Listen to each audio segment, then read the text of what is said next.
is my S-hook tube top. You can add some ruching right here in the center if you want with a piece of 1/8 inch elastic or 1/4 of an inch elastic. It just tends to give the girls a little bit more perky and a little bit more oomph. So the first thing we're going to do is we're going to sew these side pieces with a serger stitch on the side. Now I finished the serger stitch, and what you're going to do is you're going to sew 1/4 of an inch elastic through the top and the bottom. I recommend that you have an elastic attachment. All sewing machines are different. You're going to want to check out an elastic attachment for your particular sewing machine. They're not usually universal. So I'm going to sew the top and the bottom with 1/4 inch elastic. I'm done with that step. This is some optional featherlight boning that you could use if you wanted to put boning on the sides of here. It is totally up to you. You are the designer. It's your creation.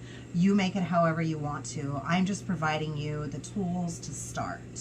Now the next step is we are going to hem it under, and remember to kind of push it in as you go, otherwise it'll pucker on the side. Hem that under on both sides. I've hemmed under the top and the bottom of the tube top with my cover stitch machine. You can use a zigzag machine. I also wanted to mention that you could put a lining just right here in the front and sew those 3 layers together and then just incorporate it with the elastic. If you wanted to use this as a swimsuit, you could add lining. And I suggest you just add lining to the front. Now the thing you're going to do now is we're going to take the S-hook and we're going to secure it to the back pieces. I've already cut down the elastic. You're just going to insert that inside the S-hook and you're going to secure it down, and you're going to do the same stitch on the other side. I've secured that S-hook down just with a straight stitch on both sides. Honestly, I prefer a plastic S-hook over a metal S-hook. I just think it's easier to slide on and off. And usually I put my S-hooks on the right side because most people are right-handed. If you're doing a custom order for somebody, you might want to put it on the left if they happen to be left-handed. Thank you for watching.